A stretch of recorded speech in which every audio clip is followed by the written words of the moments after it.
we are still examining those three major places where Jesus was spending time in his ministry. Remember, we have seen two, Chorazin, Bethsaida, and now we are in the village of Nahum. Village of Nahum. That's the name of the town. Kfar is the Hebrew word for the village. Nahum is the Hebrew name, like prophet Nahum. Village of Nahum. And we read that Jesus actually lived here in Capernaum when he moved out of his hometown of Nazareth.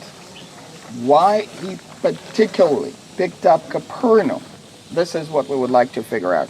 This is what we would like to find out. In order to do that, we have to go to the scriptures and see this in the scriptures, but I would like you to remember where Jesus was born. Remember which town he was born? Bethlehem. In Bethlehem. He was born in Bethlehem. We're going to go Bethlehem on Monday, God willing. Bethlehem on Monday. Then, remember Herod the Great wanted to kill baby Jesus because he was afraid of the rival king. The family of Jesus took him and moved to Egypt. So they spent some time in Egypt. Then they heard that Herod died, and they decided to come back to Israel, but they did not come back to Bethlehem because this is not where they lived. They went to Galilee, and they lived in Nazareth for about 30 years. And 30 years later, Jesus moves out from Nazareth, and this is where we will start in the quote of Matthew 4. When Jesus heard that John had been arrested. Now, which John? John the Baptist. John the Baptist. Jesus withdrew into Galilee. He left Nazareth behind and went to live in Capernaum, which is by the lake. And we know which lake. That's where we were a few moments ago, the Sea of Galilee. In the region of Zebulun and Naphtali. Remember, who are those Zebulun and Naphtali? Tribes. 10 tribes. 10 tribes, 2 of 10 tribes. But notice it says the region, just the area, because there's no more 10 tribes, just the geographical area of Zebulun and Naphtali. This was to fulfill what was spoken through the prophet Isaiah. In other words, 700 years before Jesus, Isaiah had a vision. God gave him a vision about the Messiah. And this vision is recorded in Isaiah chapter 9. And that's what we read in Isaiah chapter 9. Land of Zebulun and land of Naphtali. Galilee, here in the north. Along the sea road. Anybody would know what the sea road is? Via Maris. Route 66. We mentioned that. Yeah. Now, why is this mentioned? Why would that be important? To be on the Via Maris, on the ancient Route 66. Well, this is ancient internet. Communication system, right? This is how people will know about you. Because if you live somewhere in Canada, which is far away, Australia. in ancient days, or in Australia, sure, thank you. That's too far. That's too far away, and people will not know you. But if you live on the central route that connects two major centers of civilization, people will know you. People from Egypt will know about you. People from Babylon will know about you. People from Rome will know about you, etc., etc. Right? That is in order to spread the gospel. Now notice that the good news gospel, the good news, right? It's not anything secret. On the contrary, it is something that we would like others to know about what is this good news? That the kingdom of God is at hand. It's here. It's arrived. Why? Because Jesus is here. Okay. So that's point number one. He is located on a town which is on the international route, and that's how the news can be spread about the kingdom of God. It says Galilee of the Gentiles, beyond the Jordan. Now, can you guys think, what are these Gentiles doing in the Jewish Galilee? Land of Zebulun, land of Naphtali. Who are these Gentiles? Let me take you to yesterday's lesson about the destruction of the northern kingdom. Northern kingdom, we were Dan. Remember we talked about it? Anybody would remember the year when the northern kingdom was destroyed? 772. 722. Folks, if you don't remember, I don't know how you're going to pass this test. And if you're not going to pass this test, you're going to stay for another pilgrim tour, which begins next Wednesday. Yeah. No, wait, on your own expense, of course. But 722 BC, that's when the northern kingdom was destroyed. Zabulon, Naphtali, and remember what happened to them. We said what happened to these people. Some of the people were killed in the war. Some of the people were taken to Assyria, northern Iraq of today. And some tribes from Assyria came and mixed with the remains of the northern tribes. As a result of that, a new nation was born here in the north.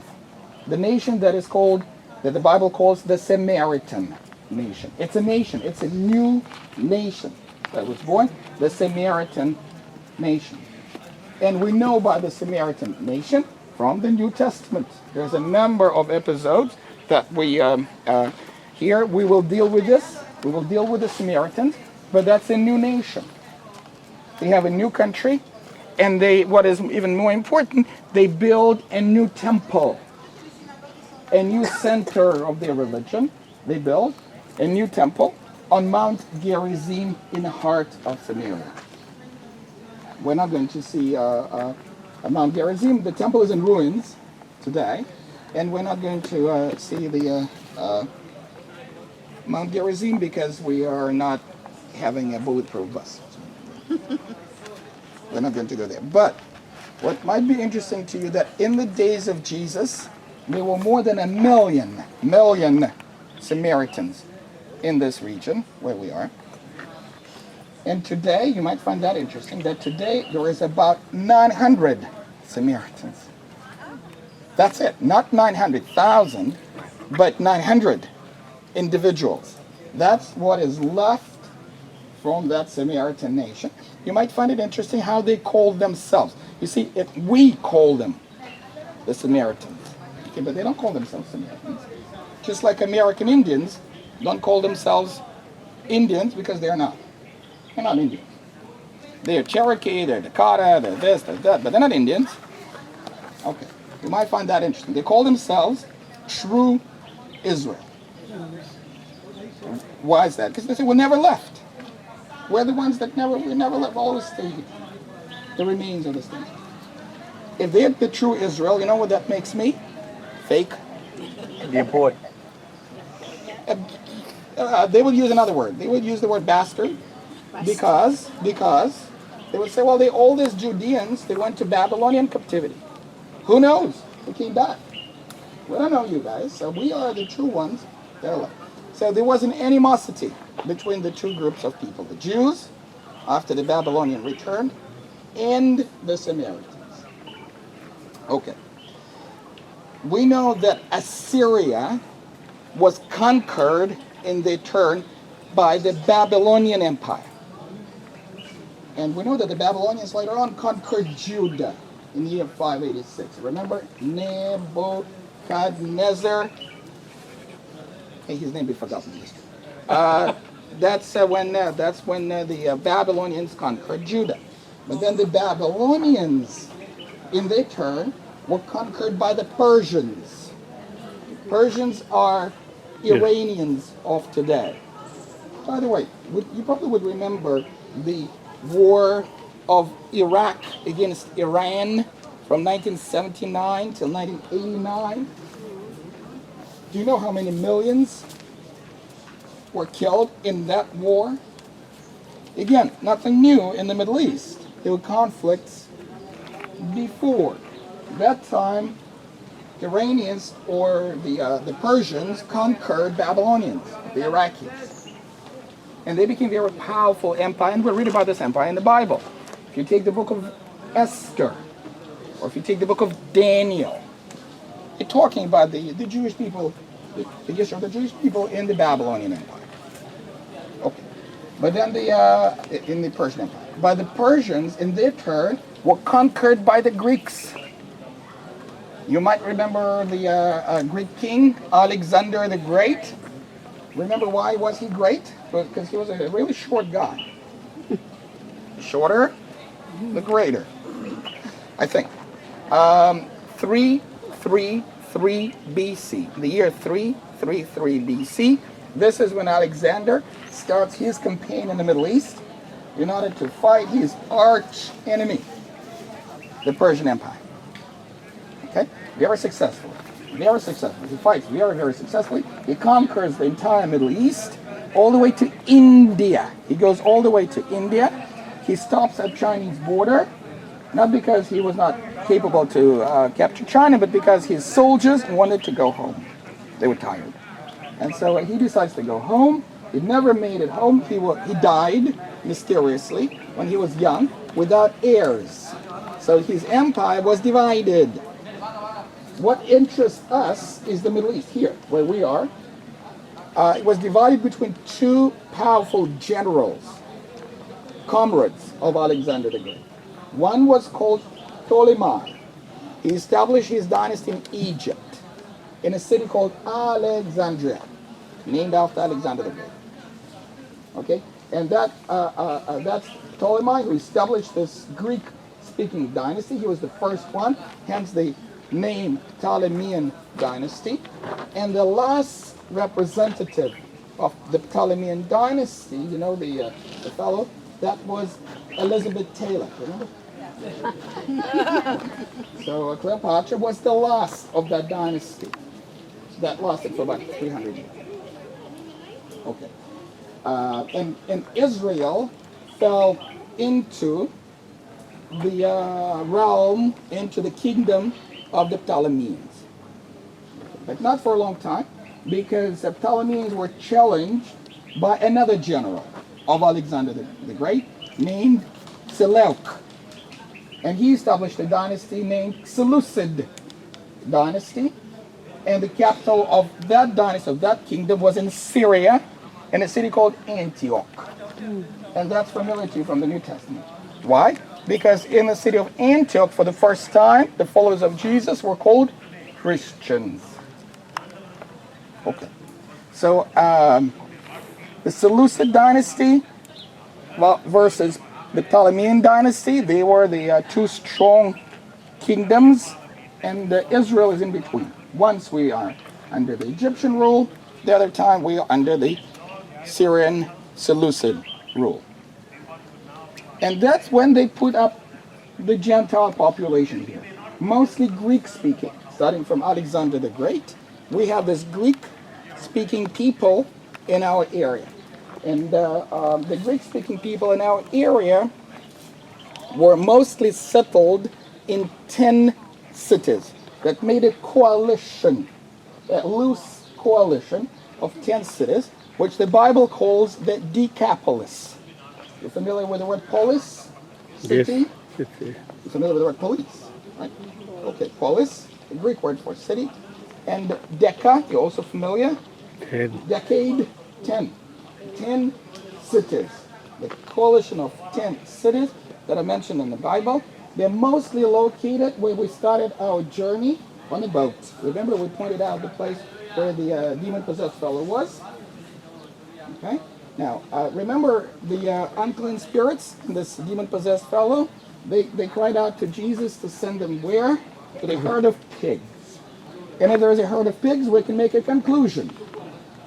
What kind of area was the Gentile? The non-Jewish area, because Gentiles will not, well, I mean, the Jews will not raise pigs. Okay. So that's the Gentile area of the 10 cities, was the Greek-speaking population. Okay?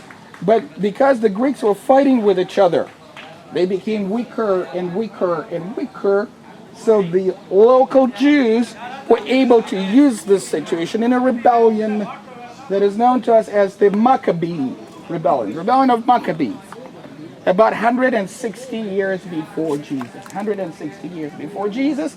And this is when Israel was able to get independent. We became independent.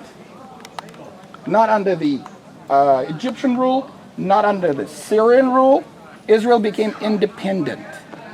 Okay. But remember who Israel is at this time? That's the Judeans from Judah, from the south. Right? But they were able to conquer Galilee. They were able to conquer Galilee. The Maccabees were able to conquer Galilee. And so what they wanted to do is to keep their rule in Galilee. But how would you do that? How would you do that? They decided to establish towns in Galilee and move the Judean, some of the Judean population into Galilee. Am I clear on this one? Okay? Establish the Judean colonies here, in most cases, at the same places where the northern kingdom was there before. That's how the Judeans ended up in Galilee about 100 years before Christ, about 100 years before Jesus. For that reason, if you remember what happened to Jesus, he had to go to the census back to Judah, because originally they're from Judah, and they were resettled in Galilee by the Maccabees about 100 years prior. Am I clear on this one? Okay. That's a colonization. By the way, we're trying to do the same thing now. Okay, West Bank. Remember, we talked a little bit about the West Bank. Israel conquered in 1967 the area of Judea and Samaria, a former northern kingdom. Right? So what we're trying to do, we're putting our settlements there. Okay, there's non-Jewish population, but we're putting the Jewish population there with a certain degree of success. Okay. So we have Galilee that is populated by the Jews now. But then what happened is that the Maccabees are conquered. They are destroyed. Their power crushed by a new superpower. Who is the new superpower? You know that. Rome. Rome. When Rome became powerful, when they were able to defeat all the enemies in the Mediterranean, our turn came. They came over here in the year 63 BC. Year 63 BC, they conquered Israel. But they did not want to rule us directly from Rome at that time. Why? Because the Jews are hard to rule. Remember I told you when there are two Jews, there are 5 opinions. It's really difficult to rule this kind of people. That's why I don't envy my prime minister. He has a hell of a job. To rule all these Jews, Jewish fractions, and that's what we see today. We have a coalition government.